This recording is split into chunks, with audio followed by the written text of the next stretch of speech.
ठाकरे सेनेला धक्का, पदाधिकारी प्रवीण डोंगरेंचा भाजपमध्ये प्रवेश, प्रदेशाध्यक्ष रवींद्र चव्हाणांच्या उपस्थितीत पक्षप्रवेश. नागपुरात राम मंदिर देणगी गैरव्यवहाराच्या निषेधार्थ काँग्रेसची रामभक्त आस्था जागरण यात्रा. यात्रेत काँग्रेस पदाधिकारी, कार्यकर्ते आणि स्थानिक नागरिकांचा मोठा सहभाग.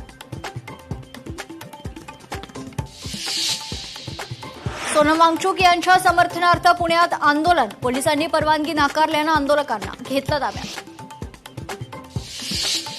सोनम वांगचुक यांना खासगी रुग्णालयात हलवण्याची मागणी फेटाळली आहे. पत्नी गीतांजली अंगमो यांचा केंद्र सरकारवर गंभीर आरोप.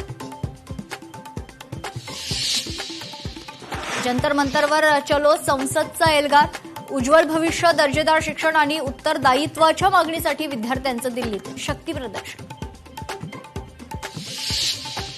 डोंबिवली शास्त्रीनगर रुग्णालय मारहाण प्रकरणात कोर्टाच्या आदेशानंतर आरोपी रमेश म्हात्रेचं आत्मसमर्पण. रमेश म्हात्रेंना 14 दिवसांची न्यायालयीन कोठडी.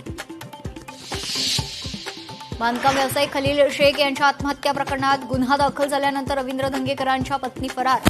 पुणे पोलिसांकडून आरोपींचा शोध सुरू. परभणीच्या गंगाखेडमध्ये महादेव कोळी समाजाची संयुक्त बैठक संपन्न. 10 ऑगस्टला छत्रपती संभाजीनगरात करणार टाळे ठोक आंदोलन. अकोला पातूर मार्गावर भरधाव कारची डिव्हायडरला धडक. अपघातात अकोला महानगरपालिका नगर सचिव गंभीर जखमी, रुग्णालयात उपचार सुरू. वर्ध्यात पावसाच्या दीर्घखंडामुळे पिकांवर विपरीत परिणाम, पिकांच्या उत्पन्नावर परिणाम होण्याची शक्यता. शेतकऱ्यांना दमदार पावसाची प्रतीक्षा.